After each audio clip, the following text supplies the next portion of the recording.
Sí, lo que nosotros hemos hecho es un estudio porque se habla genéricamente de la caída del poder adquisitivo del salario, cosa que efectivamente a raíz de la pandemia ocurrió, pero esa situación tiene una gran heterogeneidad. En virtud de ello, hicimos un estudio en la unidad estadística del Ministerio que establecía, tomando como punto de partida, como base 100, el 1 de julio del 20, que es cuando termina la ronda de Consejo de Salarios anterior a la pandemia, y comparado con julio del 22, es decir, el mes pasado, cuál es la situación. Y los resultados arrojan que el 27% de los trabajadores que acuerdan su salario en el Consejo de Salarios, estamos hablando siempre de los trabajadores dependientes del sector privado formales, el 27% a julio del 22 con respecto a julio del 20 no tenía pérdida del poder adquisitivo. Son sectores que puede ser que hayan caído en algún momento de esos 2 años, pero que a la fecha, comparado con julio del 20, el 27% no tenía pérdida del poder adquisitivo. Otro 27,4% tiene una pérdida menor al 1%. O sea que el 54% de los trabajadores a julio del 22, estoy hablando siempre de los trabajadores privados dependientes formales,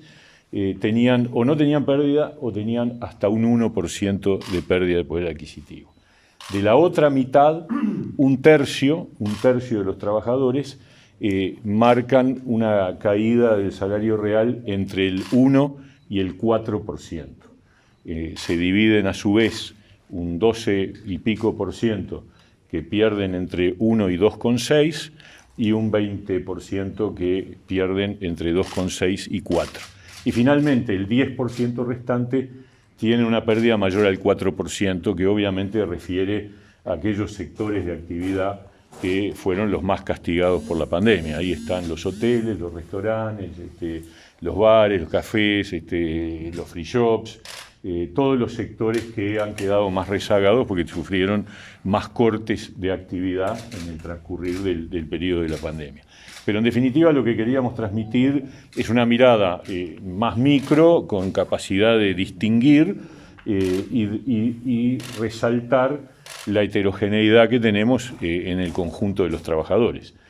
Me parece que ayuda al debate, ayuda a aceptar que hay realidades muy distintas y obviamente eso enmarcado dentro del objetivo que reiteramos del Ministerio de Trabajo, que es que esa pérdida que se ha producido en algunos sectores o en la mayoría de los sectores se recupere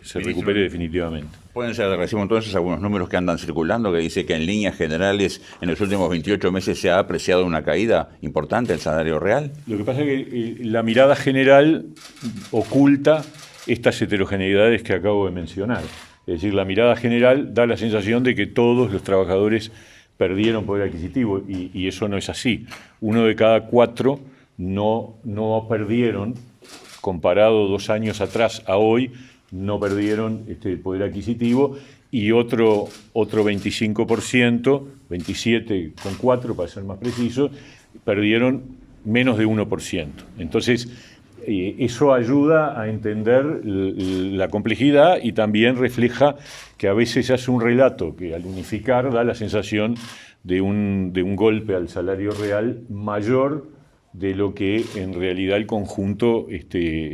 oculta, ¿no? De la mirada homogénea. Lo mismo que me parece importante decir, porque hoy salió un informe del Instituto Cuesta Duarte, decir que la fecha del 30 de junio tiene una peculiaridad, que es que no recoge, está bien además, digo, yo no cuestiono que hagan el análisis al 30 de junio porque es el primer semestre del año, pero el dato importante es que en julio se disparan una serie de correctivos por inflación para muchas mesas de trabajo que modifican seguramente la pérdida del poder adquisitivo. Ustedes saben que la lógica de la negociación colectiva es que se acuerda un aumento, luego empieza a pasar los meses y la inflación puede afectar, pero después viene el correctivo por inflación. Ahora, el 1 de julio, un número importante de mesas de